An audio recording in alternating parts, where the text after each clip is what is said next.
the ceremonial commencement of another of our infrastructure development projects. And while there is a potable water component, this initiative is focused on the oftentimes neglected side of our mandate, that of providing wholesome service for the collection, treatment, and safe disposal of sanitary wastewater. The ongoing boom which we can see around us in land development projects, whether they may be for residential, resort, business sales, services, have lent importance to the symbiotic relationship between the National Water Commission as a utility provider and the promoters of these projects. An expansion of the central sewerage network results in an increase in the allowable habitable rooms per floor space and the inevitable increase in population density in an urban setting makes the operations and maintenance of a central sewerage system more viable for us, a utility provider.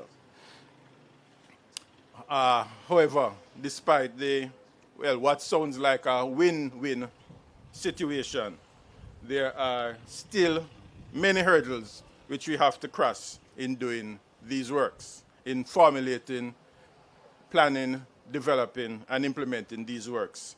Not all of us see the benefits of multifamily property developments, nor are we prepared, and here I pause, nor are we prepared to put up with sewer trench excavations which for practical purposes are aligned down the middle of our driving routes, with of course the cross connections for property laterals. Again, as most sewers are designed for gravity flow, they tend to be fairly deep. And the depth of the excavation, which makes it a more difficult working environment with the attendant safety concerns. And it also makes it a little bit more difficult to ensure that we compact and consolidate the trench fill. And of course, that leads to the risk and the complaints about future road subsidence. Well, so much for the hydraulic engineering lesson. Just to say that sewer installation works in the corporate area has historically been not welcomed with open arms. However, I must say that over the years, there have been a number of positives which we can draw on.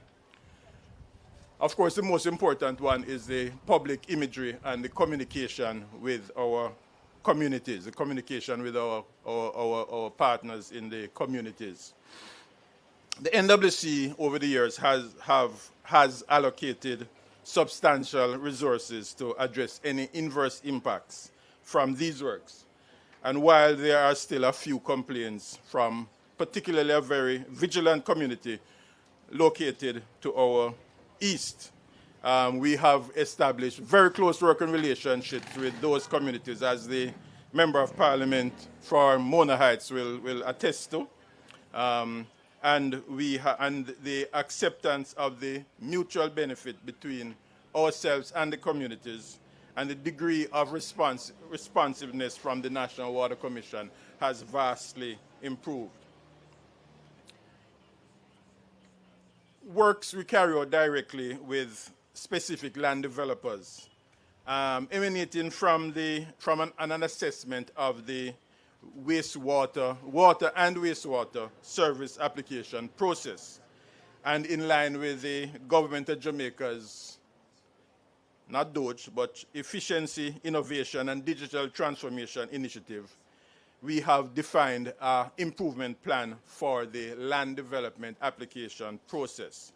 And this has been formulated and is being implemented to, one, improve the workflow process guided by our stakeholder consultations, the workflow process for people making application for these services. We have also instituted the updating of our master plans or master development plans and the development manuals which are associated with these plans to guide the persons who will be responsible for applying for services and implementing those services. 3, we have instituted contractual conditions to govern, and this is very critical, govern work in public thoroughfares. Quite a few of you would have encountered a lot of issues with private developments working in public thoroughfares, and that has resulted in a significant negative impact both on ourselves, the government in general, and the public. And finally, we are defining a mechanism for the proper sharing of the capital costs for implementing these works. The National Water Commission shares some of the costs with either developers, and developers share costs with other developers. So it is really critical that we get it right so everybody feels as if they are paying their fair share for what the infrastructure being installed. I won't take up much more time, just to make one more point, and that relates to the partnership arrangements for the development of our contractors. What we see here today, this is a local contractor, Bacchus Engineering Works Limited. The works yard well set out, the works yard well organized. Their organization on the site leaves very little to be required. The development of their organization expertise and the capacity is something which a lot of our other partners in the construction industry can pull on. And I must say that we anticipate that the other medium-sized contractors who have worked alongside Bacchus Engineering, perhaps in some works to the east, will learn something from how they have organized themselves and how they will perform. We look forward to them making the work effort, the impact on the populace, minimum adverse impact. We anticipate that, and we look forward to working along with them to ensure that. The National Water Commission looks forward to continuing the development of water and wastewater infrastructure. We look forward to continuing the collaborative partnerships with our suppliers, our contractors, and design professionals. And most importantly, we look forward to improving the relationship with the publics who are the main purpose of our existence. Ladies and gentlemen, thank you for your attention. Thank you, Mr. Jackson. Well said there. And he underscored the importance of the project, noting that it is both a sewage network project and a potable water pipeline replacement project. And he also highlighted the fact that we need to pay a lot of attention to the whole issue of sewage, because we in the communications department, we often tell persons that, listen, regarding our sewage network, it is built for a particular capacity of load. So therefore, certain things ought not to be done. We always tell persons to bag it and bin it. Certain things that are not biodegradable ought not to be going down our sewers. So well said, sir. All right, at this time now, I'm going to invite Mrs. Arlene Williams. She is the Permanent Secretary in the Ministry of Economic Growth and Job Creation, or parent ministry, to bring greetings. Mrs. Henry? Mrs. Williams, sorry.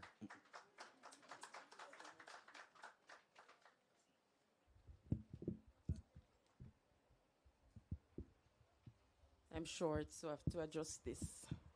Thank you so much, Mr. Moderator, Mr. Andrew Cannon.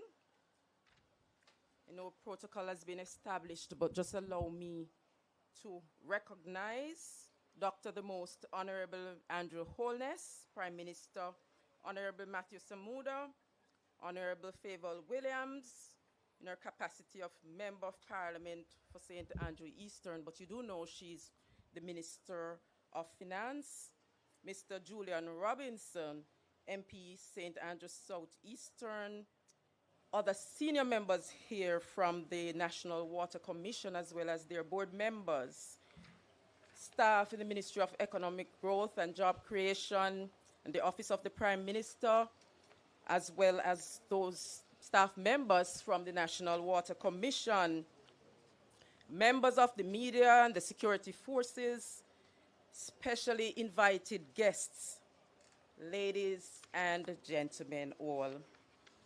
I'm pleased to join you for yet another event hosted by the National Water Commission and to bring greetings from the Ministry of Economic Growth and Job Creation, which for those who still don't know, is the parent ministry of the National Water Commission. This is the second event for the NWC this week. Just yesterday, I brought greetings in handing over 30 pickup trucks to the agency to further enhance the entity's ability to deliver on its mandate. A mandate which, in recent years, has resulted in exponential growth in the projects being undertaken, implemented, and commissioned into service. From taking concrete steps to reduce non-revenue water, and I see some residents here who might not know what non-revenue water is. It's really water that is produced by the National Water Commission, but they don't collect for it. They can't because it's sometimes stolen, and also there may be leaks. So this is water that is not being accounted for. And so the NWC has invested in major infrastructure works. They have done water treatment plants and the pipeline works. And they continue to bridge the gap between the demand and supply for potable water across the length and breadth of Jamaica, all the time seeking to improve on its operational efficiency and cost savings. Now to this project. This critical Munroe Road to Seaview Avenue pipeline project that we are breaking ground for today represents a significant investment of over 592 million in some 5.5 kilometers of potable water mains. This well-needed project is aimed at improving the service to several communities in this area, including Mona Road, Holdup Road, Wellington Avenue, Munroe Road, and Retreat. These are areas whose populations are expanding rapidly, but the infrastructure has outlived its current use. The government remains committed to the revised National Water Sector Policy and Implementation Plan of 2019. It was approved by Cabinet in 2019 and tabled in the Houses of Parliament. The policy outlines the principles, objectives, and direction for the management of Jamaica's water resources, ultimately ensuring access to water and sanitation, and having regard to the social, economic, and environmental well-being of our citizens and indeed of our nation. The ministry and its agencies, including the NWC and the Rural Water Supply Limited, are making huge strides towards the stated goals. Indeed, this project is one of several that will either be commissioned or initiated through groundbreaking exercises during the course of this month and early June, with more projects in the planning phase to come on stream as the year progresses. I thank our Prime Minister, Dr. the Most Honorable Andrew Holness, and Minister Matthew Samuda for their vision, their dedicated guidance, and leadership in the process of providing potable water to all Jamaicans. My commendations, again, to the teams at the National Water Commission and the Ministry of Economic Growth and Job Creation for their hard work in the effort to increase Jamaica's water security now and in the future. I also thank members of the public and the various groups, including the environmental groups, who through meaningful agitation and collaboration continue to help us to raise the bar for service delivery. So when the pipeline comes on stream, I encourage the customers served to appreciate this significant investment in your social and economic well-being. your health and dignity. The pipeline will considerably improve your water supply, and I urge you to use the potable water you receive wisely and carefully. And while so many are benefiting from the amnesty that the NWC has implemented, I urge citizens to pay their water bills. And this is not a paid announcement. NWC not paying me for this. So when you see the significant inputs that are being made to bring the water into your houses, the pipelines, the stringent purification process for the water, and I want to add here that our water is known as being amongst the best in the world. So when citizens appreciate all the efforts, the myth that water is free will be dispelled. So once again, ladies and gentlemen, it has been my pleasure to bring greetings to you. Thank you, and God bless you all.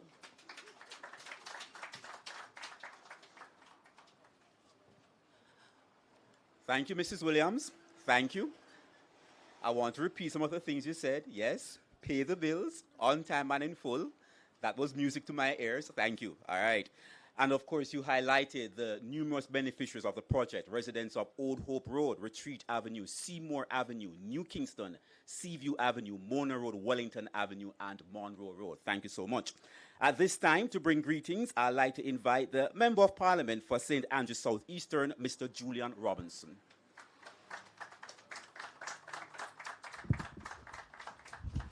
Thank you very much.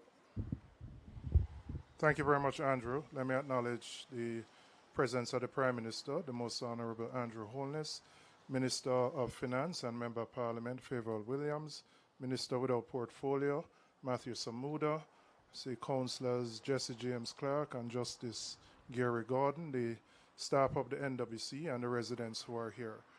When the project started, I actually went back and did a little research to look at what may have been the genesis, and I'm not sure whether this was the genesis, but back in October 2022, some residents who live in a complex on Retreat Avenue had reached out to me because their existing sewage system could not accommodate the volumes of sewage, and they were using a truck 4 times a week to clear it. And it began some discussions with the NWC. I know you were involved, plus the president at the time, to see how they could connect to the sewage main. That was 2.5 years ago. And there were a number of discussions back and forth. And so I was very happy when we got to the stage where we are actually implementing this project, because that side of my constituency, like here, is fast evolving, where single-family homes are being demolished and townhouses and apartments are being built. And certainly in the case of townhouses or apartments, the typical soakaway sewage pit is inadequate to deal with the volume, and it's inadequate because it also reduces the ability to get underground water supply. So I'm happy that we are at this point. I'm happy that the project is being implemented. It will certainly enhance both sewage and water supply to an area where, as I mentioned, volumes of individuals who live in that area are increasing exponentially. And it is in keeping with the overall growth and development of these communities.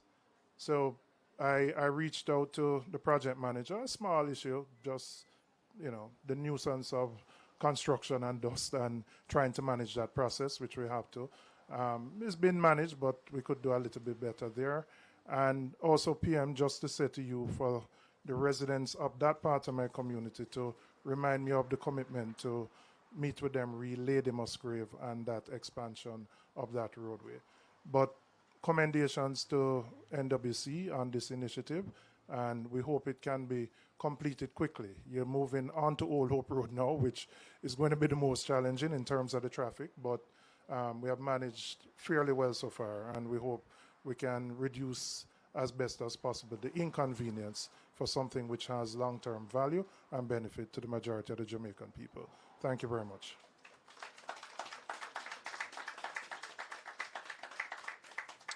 Thank you, MP Robinson, and what you said has been duly noted in terms of managing the project so that we have as little inconvenience as possible to the residents and the motoring public. At this time, let me invite the Member of Parliament for St. Andrew Eastern, and she's also our Minister of Finance, Madam Favour Williams, to bring greetings.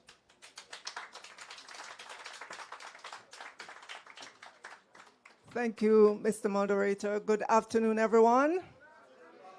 All right.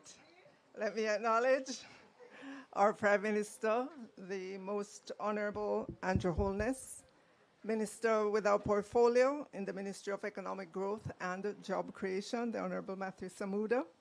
Let me acknowledge as well Permanent Secretary Arlene Williams and all the members and staff of the various ministries who are here this afternoon.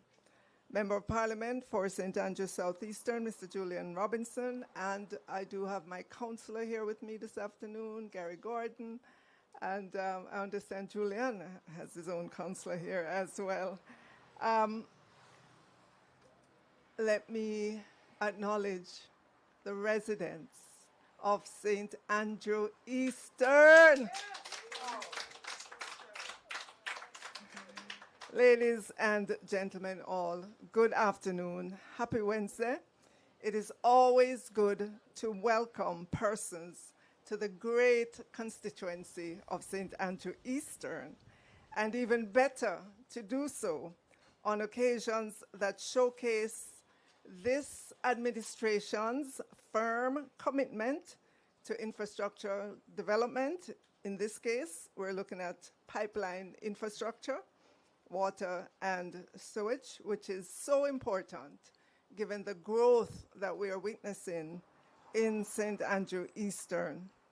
I have to say, Prime Minister, when I started out as Member of Parliament in 2016, I could count on one hand the number of high-rise buildings in St. Andrew Eastern, and I would have a lot of fingers left over. Now, I have to use both hands, my toes, and I have to reach for an Excel spreadsheet in order to be able to tally the number of high-rise buildings in St. Andrew Eastern. Today marks an important step forward, not just for the community of Wellington Avenue, Munroe Road, but for people who call St. Andrew Eastern and the neighboring constituency of St. Andrew Southeastern home. We're here to mark the start of a 1.2 billion investment being undertaken by the National Water Commission to modernize both sewage and potable water systems. This is not the first one that has happened in this constituency. There have been many, but I believe this is the first of that $10 billion, Minister Samuda, that the second one of that very easy yes for the 10 billion, awesome, and we're having some work here in St. Andrew Eastern. So this, of course, is a dual initiative that will directly benefit residents along Old Hope Road, Retreat Avenue, Seymour Avenue, New Kingston, Seaview Avenue, Mona Road, Wellington Avenue, and Munroe Road. This effort, ladies and gentlemen, goes beyond infrastructure. It supports urban development, enhances customer service, and addresses long-standing issues tied to aging systems and on-site disposal. The Munroe Road to Seaview Avenue pipeline project represents more than the installation of pipes. It represents development, partnership, and a shared commitment to improving lives. We've heard it before, but the truth remains: water is life, and reliable access to water is a fundamental human need. I know, because I'm also a resident of St. Andrew Eastern, and for a while now, Many in the constituency would be struggling, and I see my constituents nodding. They'd love to see way more reliable water to their homes. So we're moving in that direction. So as we move from planning to implementation, I encourage all involved to continue engaging with residents.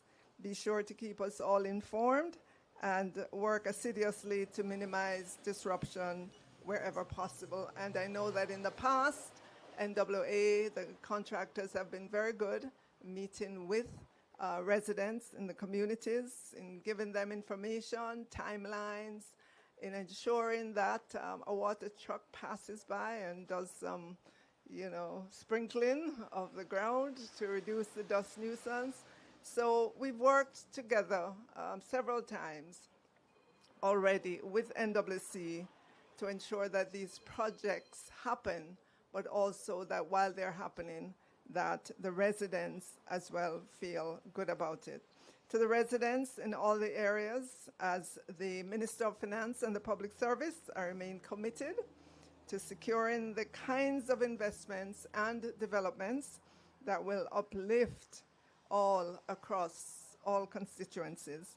So let us move forward with confidence and optimism, knowing that the work we do today lays the foundation for a stronger, more resilient Jamaica. Thank you, and may this project be a success from start to finish. Thank you so much.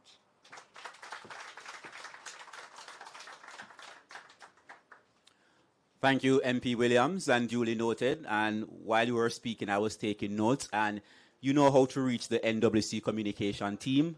We are responsive, all right? So if you want a community engagement and update from us, we'll gladly give it to yourself as well as the residents, all right? At this time, the Minister of Economic Growth and Job Creation, Mr. Matthew Samuda, the Minister without portfolio in the Ministry of Economic Growth and Job Creation, Mr. Matthew Samuda. All right, so I'll invite you now, sir, to give your remarks. Thank you, sir.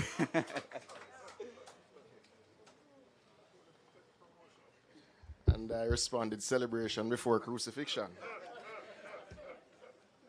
Good afternoon, ladies and gentlemen. Allow me to acknowledge Master of Ceremonies Andrew Cannon, Dr. the Most Honorable Andrew Holness, Prime Minister of Jamaica, Minister of Defense, and Minister of Economic Growth and Job Creation, Madam Minister of Finance, MP Favour Williams, MP Julian Robinson, councillors of KSAMC, board members of the NWC, management of the NWC, permanent secretary and senior leadership of the Ministry of Economic Growth and Job Creation, contractor Bacchus Engineering, and of course residents of Eastern St. Andrew and Southeast St. Andrew who have journeyed to join us.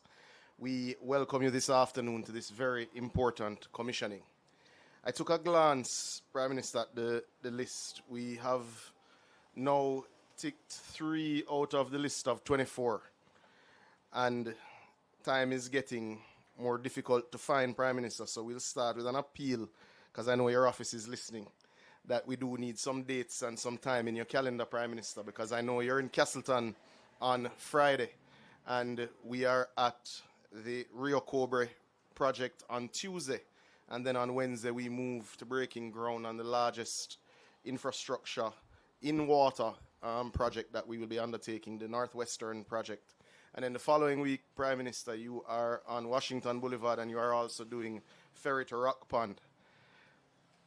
And we have many more that will have to start ahead of commissionings, Prime Minister, because as Minister Williams mentioned, the $10.1 billion infusion that has come from the Ministry of Finance through the Consolidated Fund is being deployed across 14 major capital works, Minister Williams. But that is in addition to the fact that last year the NWC, through its own revenue, would have spent $3 billion, and several projects are nearing completion from their list as well as their own revenue work that will continue throughout the course of this year. But this is a good afternoon. It is a good afternoon, and as PM would have said yesterday, it's important to mark occasion and to mark time. And it's important to look at this in the context of where water supply is in Kingston and St. Andrew. 9 years ago, approximately 55 million gallons of potable water was required for Kingston and St. Andrew use daily. Today, despite looking at the hillside, you will see that every single one of the homes within eye view here were not there 9 years ago, except one, I think, to my deep left. None of those homes were there. And today you require 38 million gallons of water per day because the NWC, through its non-revenue water project, has cut leakage in Kingston and St. Andrew in half in just 9 years. So we have corrected the disinvestment that took place for decades in our water distribution network in Kingston and St. Andrew in particular.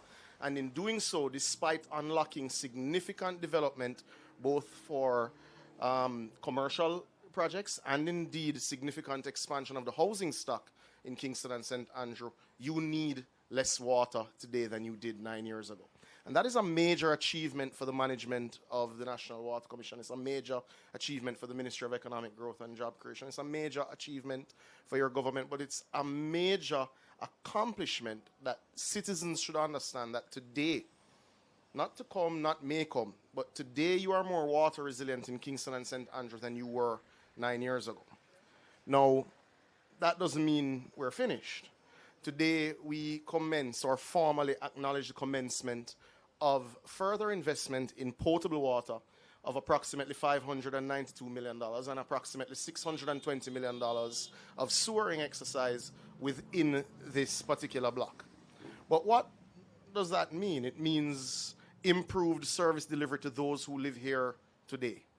It means improved service delivery for those who will come into these communities in the near future and medium term. It means protection of our environment, of your future. There are wells and water sources within this general area that we're not currently able to access because of high nitrate content. And that is because of the environmental scourge that I call the backyard pit. When we create the capacity to manage our sewage, it is an environmental investment. Yes, it unlocks significant investment opportunities for developers, both residential and commercial, but it is an investment in our environmental sustainability and one that we're particularly proud of. But Prime Minister, this will further lower non-revenue water in this, certainly within this area of Kingston and St. Andrew.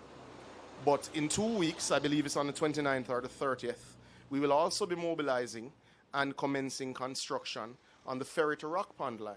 So for all of those who are listening on air, we want to assure those of our citizens who live in areas like Cooper's Hill, in areas like Swain Spring and Red Hills, that the investment is not limited to Kingston 6. We're coming to Kingston 19 next, and that will affect 3 constituencies in Western St. Andrew, Northwest St. Andrew, and West Rural St. Andrew, simultaneously, Prime Minister, with a $1.4 billion investment. Again, thank you, Minister Williams, but if you can top us up, we do have about 8 more ready if you can top us up, but we'll talk about that closer to supplementary time.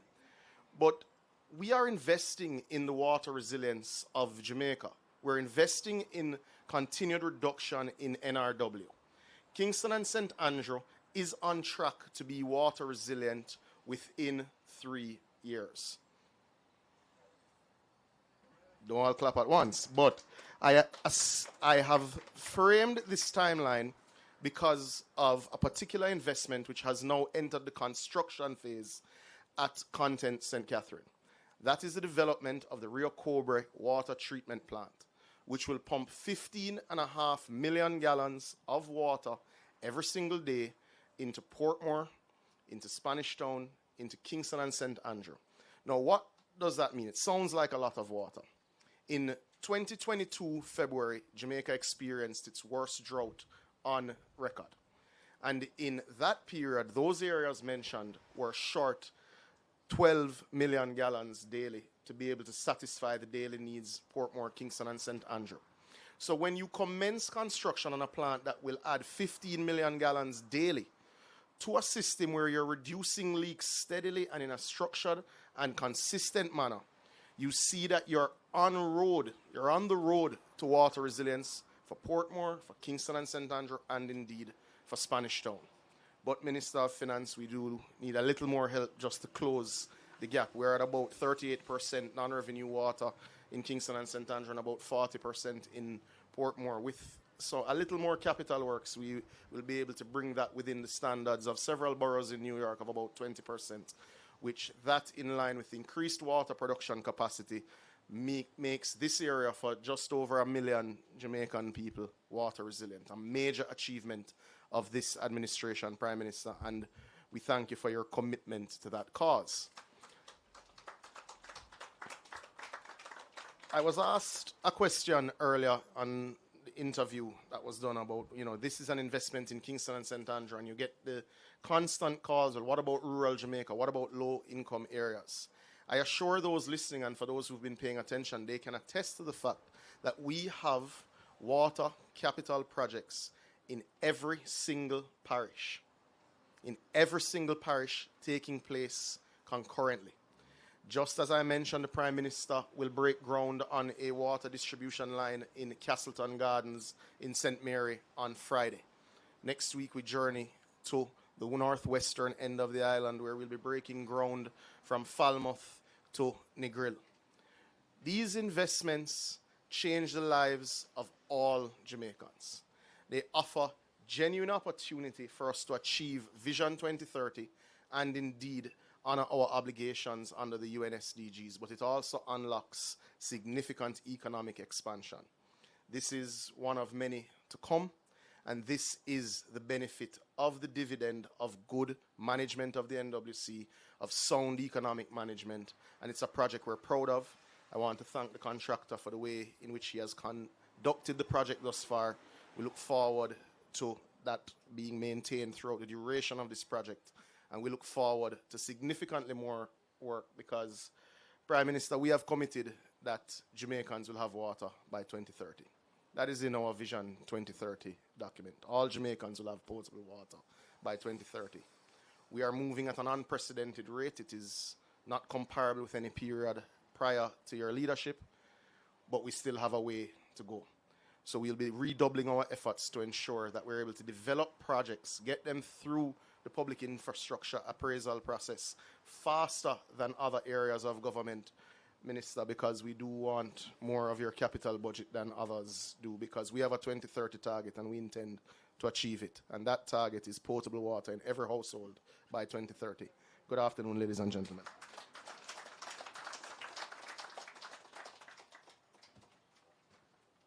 Thank you, Minister Samuda. All right, so now, when all is said and done, cometh the hour, cometh the man. I now welcome to give the keynote address, Dr. the Most Honorable Andrew Holness. Thank you very much, Andrew, for your masterful mastering of the ceremony. Allow me to acknowledge your members of Parliament who are here, your Minister of Finance, the Honorable Favour Williams, and Mr. Julian Robinson. Effectively, Minister Samuda does all the work. I guide him, and I really don't take any credit for the things he has managed to achieve because I find him to be very passionate about the subject area. He almost takes it personally, certainly on the environmental side and on the water side. So I know that very shortly, very soon, he will have maybe a different title that reflects the responsibility that he takes for the portfolio. We have a Ministry of Economic Growth and Job Creation because it is important to bring all the elements of development together under one roof, because development means coordination. You can't have development when things are complicated. But you can have development in complex systems. And if you're talking about development, you're talking about water, potable water, you're talking about sewage, you're talking about electricity, you're talking about roads and transportation, you're talking about healthcare, you're talking about security, you're talking about education. So you see the complex nature of development. So the strategy of this administration was to bring all the elements of physical development under one roof. So we have water, we have roads, we have environmental considerations. All of them fall under the Ministry of Economic Growth and Job Creation. The benefit of this, from a practical standpoint, for what citizens would experience, is that we're not going to lay a new road and then a month after we come and dig it up. Because the development planning is taking into consideration the road budget, the water budget, and the sewer budget. And we are able then to align procurement, align the public investment process so that everything takes place in a coordinated way. And so what you are seeing here is a coordinated development strategy. Now, there's another area that we have to coordinate with, and that is housing. I know we are in the season where many offers are going to be made about how we are going to solve Jamaica's housing challenges. And there are many ideas. Some are good ideas. Some are workable. But not every workable idea means that it should be done or can be done. Ultimately, you have to look at cost. What does it cost?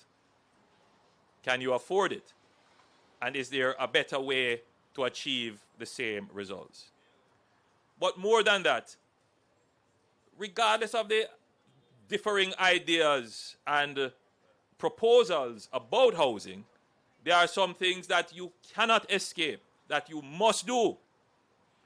Any commitment about how many houses you're going to be building or how many houses you think you can build must come back to where is the water coming from. No housing proposal is credible unless you are able to answer the question about water. No housing proposal is credible unless you are able to answer the question about sewage disposal. So, yes, there will be all kinds of lovely sounding plans about housing. But it is this administration that is doing the hard work, the necessary work to ensure that you can actually have the platform on which to build houses. It is this administration that is putting in the water and the sewage to unlock the value and potential in lands on which you can then go and build houses. I just thought I would point that out as everyone is running away in fantasy land about what kinds of houses and how many houses can be built. Now, this project is designed to provide sewage, a sewer network, to connect into sewer networks that we have already built. For example, the sewering of Mona and Seaview and Retreat, 6.6 kilometers of sewer network, which will dramatically improve sewage collection in probably some of the most valuable real estate in Kingston. But not only that, this project will replace old sewer mains, which some of them laid more than 60 years ago, with material that we are not using today anymore, calcified, broken, and you can't get reliable water pressure through them. In total, we will be spending somewhere in the region of about 1.2 billion Jamaican dollars on this project. And I want to depart there for a moment to make another point to the public. As I was driving to this event and listening to the radio station, there was a call from a community. I didn't get the name of the community specifically, but I believe that the community would have been in St. James, maybe East Central St. James. And the caller was complaining that there is no water in his community. And I thought that it was, ironic. I'm on my way to break ground for a major water project, and there is a call, another end of the island, for a community that is without water. And that is the nature of the challenge that we face. And I want to make the point again, as I have done over and over again. Even if we had $1 trillion to spend on water, we could not all at once provide every single community with water. I believe that point has to be made. Because as I listened yesterday to a political aspirant speak about the situation in Jamaica, where he was not able to deny that the country is in a better state financially and that we have the resources, not being able to contest that, his next retort was, well, how does that translate into benefits for the people? Yes, your economy doing good. Yes, your debt gone down. But can it nyam? How does it translate into alleviating the pressures that you are facing today? And because there is always a lag time, it's just a practical issue. Even if we had all the resources, we still couldn't deliver all the water you want because it takes time. And the time it takes is not just we impose it, it is the citizens that require us to go through several processes to ensure that your money is properly spent. The average water project would take about 6 months to a year to be done. So between whenever the project is conceived and you actually turn your pipe and get water, you're looking at between 6 months to a year average. It's probably longer. I see God telling me it's probably longer. But on top of that, there are some other processes as well. Gone are the days where politicians and technocrats just get up and say, we're going to do a water project. Nowadays, there is a process called the public investment appraisal, because there are technocrats and politicians all over advocating for their projects. So you have projects in health, you have projects in education, projects in water, the NAA has projects, all kinds of projects. And the government used to just spend, and you didn't get the best value out of the spend because the expenditure was not coordinated from a single logical outlook. Now, every project is appraised. So we look at, can the project be actually implemented now? So you line up all the projects based upon their timeline for implementation. Then you look at what is the opportunity cost. If I did this project and I get X value versus doing another project where the value is 2 times X, meaning I get a greater value. Which project do I do first? So we have a more coordinated system, and that takes time. Then after we pass that, we go to procurement to ensure it's not friend and company get the contract to actually do the work. And procurement, well, I would like to say it could take 6 months, but in practice, procurement is sometimes even longer than the execution of the project itself. So you're looking at, on average, maybe a year to a year and a half. And when you go through that, then you actually break ground and start the work. And then you can know all kind of problems can happen when you start work. Sometimes you have rain. Sometimes you have theft on the site. Sometimes you have industrial dispute, and that can drag out. So the point I'm making is that for those people who can't contest on the government's economic performance and the creation of the resources, who are seeking now to contest on the point that, well, you have the resources, but you're not converting it into benefits. Don't be misled by that falsehood. Because they can't do it any faster either.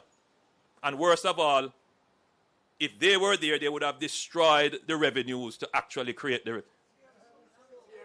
work. So I want you to be clear that as citizens, yes, this administration and your Prime Minister will never say to you that your call for water is not valid. That gentleman who called in on this radio station earlier today about the water in his community, I'm glad you called in so that I'm aware of it. I want to know about it. But don't believe in your mind that it is an intentional neglect on the part of the government that we don't give you water.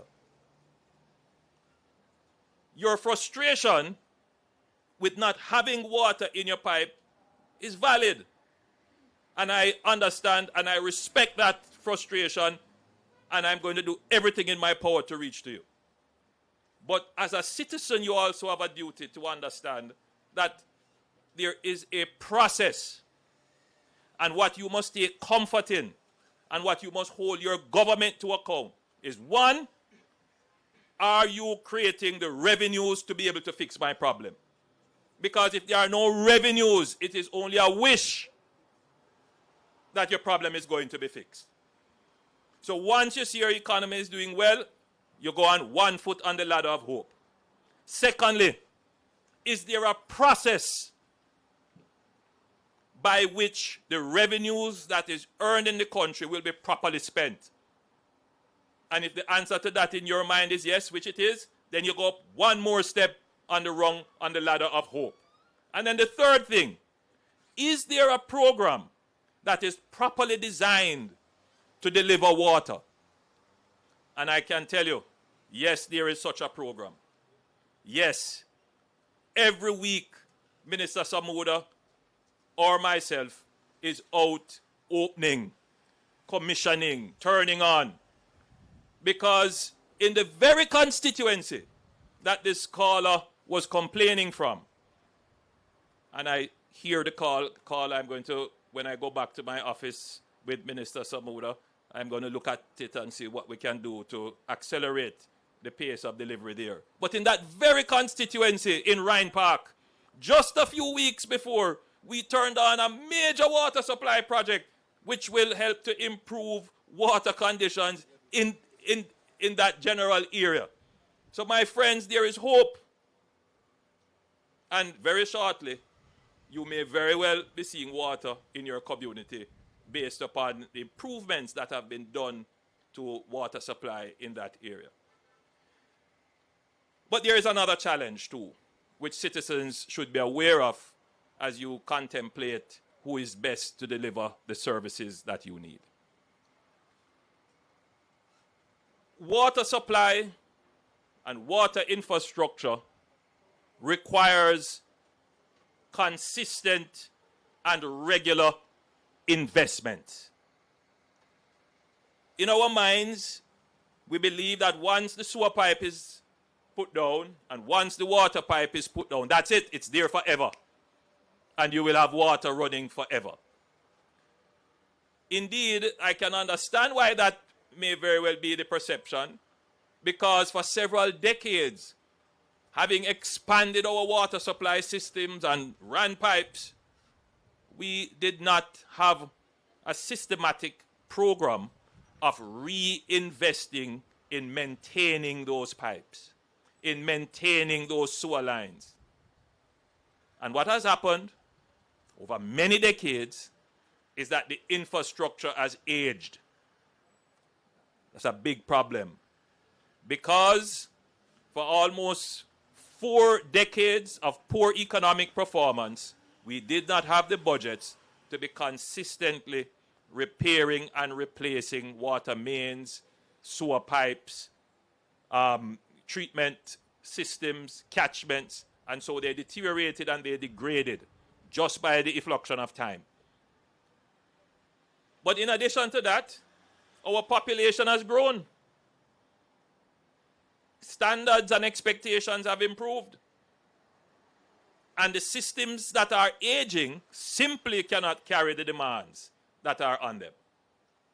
So if you are asking, why is my water problem no? Why do I have this problem no? Well, it's because for 40 years nobody fixed it. The gentleman who called and complained, if you were to ask him, how long has it been that your community didn't have water? And he will probably tell you that it has been that way for more than 30 years, or they have never had water before.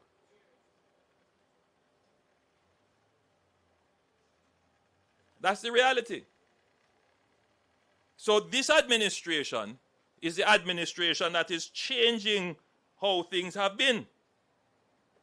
And I want you to appreciate this point, because in 2014, the NWC projected to spend from its capital budget $376.95 million Jamaican dollars. That would be for the entire island. The year before, they would have projected to spend $348.65 million for the entire island. You recall, what is it? No, Jamaican dollars. You recall what I said we're going to spend just on this one project alone? Almost $1.1 billion. I want you to understand that you can't compare the NWC under my administration to the NWC under the previous administration. We are spending, now granted, this is what they projected to spend in those years. But in previous years, they would have projected, but they wouldn't have been able to spend everything that they had projected because they just couldn't implement. So they had $3 billion of projects that they have on the book, but they simply didn't spend the money on the $3 billion. Now, for us, I just wanted to quickly tell you what our projections look like and what it is that we have been doing. In 2023, 2024, the NWC was spending approximately $7.43 billion. That's what we projected to spend there, and we probably came close to that. And of course, we had accumulated about $5 billion of investments up to then. In the 2025, in the 2025-2026 budget, that is now, we are projected to spend $10.67 billion of new works, not works piling up, but new works. So we are more than increasing several folds what was spent before. And it is important that the public understands that. That if you want to see water come to your community that is not there, this is the figure that you need to hear. How fast is the government allocating resources and using them? And it is clear that this administration has increased the capital allocation to water in the NWC's budget several times over. So it means that the pace of bringing water to your community has increased. That's it. So what we are here today doing could not have been done under the previous administration. It is this administration that has managed the economy well, that is creating the resources, following the process, so that you can have an economy that generates the revenue so that you can have water to drink. So yes, the economy both can yam and it can drink. So don't follow that foolishness about, yes, the economy doing well, but people still suffering. That is a reality that we know. But when this project is done, less people will be suffering. When we turn on the water in Rhine Park, less people are suffering. When I go up to Castleton and we commission that project, less people up there will be suffering. So yes, there have been a lot of suffering and a whole heap of people were suffering, but it is this administration, project by project, commissioning by commissioning, house by house, hospital by hospital, schoolroom by schoolroom, police station by police. Well, you know it. It is this administration that is reducing the suffering of the people of Jamaica. And we're going to increase the pace in the third term even faster.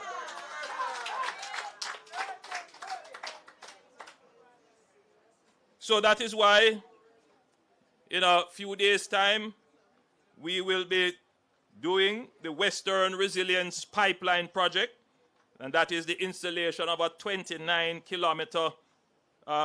kilometers of new pipeline, some big pipeline, they're 3 feet big, wide in terms of diameter, and that will ensure that the western end of the island, from Lucy to the Grill, will have resilient, reliable, and consistent water supply.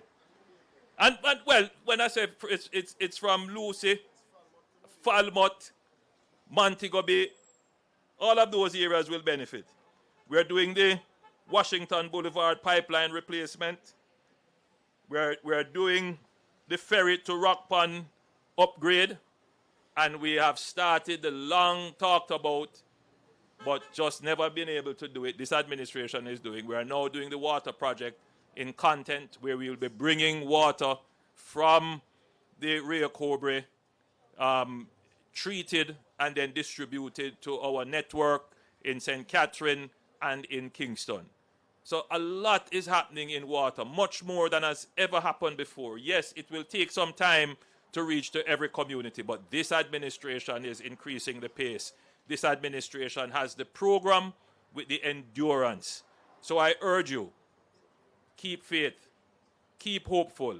As I said in another presentation, there are those who look at the glass of life and they say it is half empty. But that is a matter of perspective. The glass is half empty if you are looking to the bottom of the glass, if you take a negative outlook. But if you think my glass is half full, you're looking up to the top. You're being positive in your outlook. And I urge all Jamaicans to take a positive outlook in life. What you put out in the environment, the energy that you put out is the energy that you receive. So I urge my Jamaicans to be positive about Jamaica, to choose Jamaica.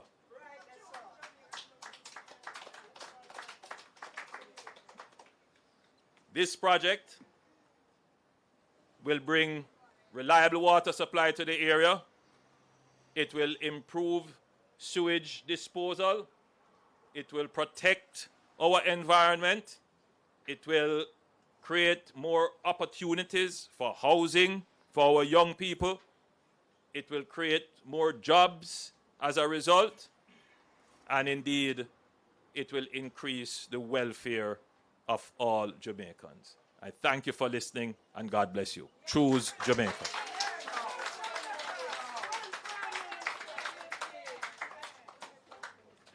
Thank you, Mr. Prime Minister. A word to the wise. And I've learned a lot from you. I've learned to listen. And while you were speaking, I was listening. And one of the things I took from what you said was there's no true development without sustainable development. And to have that sustainable development, we need investment in water and sewage. All right? So much appreciated, sir. All right. So at this time now, we are going to have the actual groundbreaking. But before I do that, again, I would just like to acknowledge the presence of persons who are here, including the residents who have come out. We thank you for being here. As I said before, I like when I go to these things and I see the persons who will benefit from the NWC projects. So we thank you for being here. All right. I'd also like to thank as well, I acknowledge the presence of the caretaker for St. Andrew Eastern, Madam Patricia Duncan Sutherland. Thank you for being here, ma'am. Also, thank you, Madam MP, for being here. We also thank the Minister with our portfolio in the Ministry of Economic Growth and Job Creation for being here. MP Julian Robinson, thank you for being here as well. We also thank the Permanent Secretary for being here. And of course, the management and staff of the NWC, including Mr. Garth Jackson and Mr. Herman Fagan, Mr. Patrick.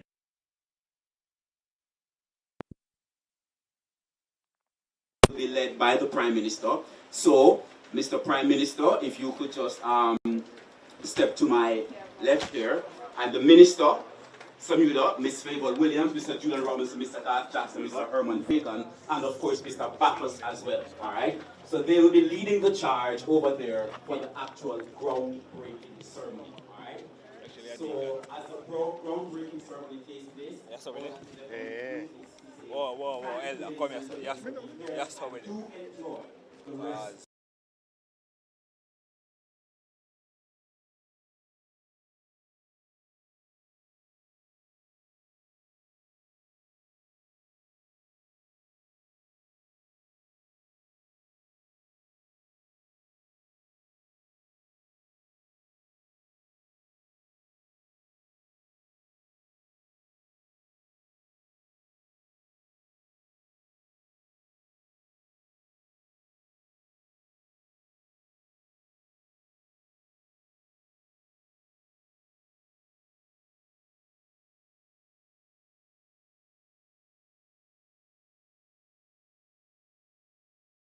Okay, she hasn't known yet, but she will be okay. Alright, great.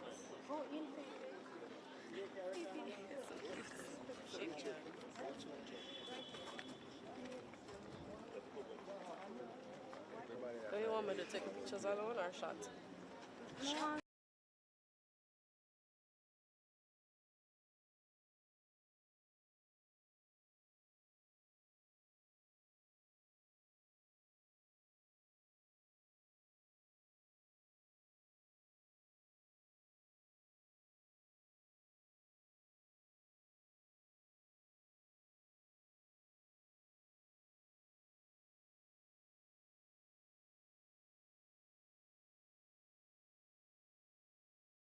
Everybody's ready, lined up? Yeah. Mr. Bob is ready. Come on now.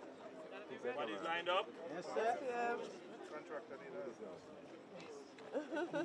Not to go fast. Oh, yeah, lighting. Yeah, they like to. Yeah, they like to. Maybe go take pictures first. Yeah. Be careful. Yeah, move the hat. Yeah, man. Thank you. All right, we need to go. Good to go. All right, let's get some oil on the shovel. We're going to turn to the right. After 3, 1, 2, 3, turn. Want to do one more time? One more One more time? Yes. Oh, all right. Do it 3 times. Yes. Got the chicken? All right. To the right. Turn. Yes. One more time.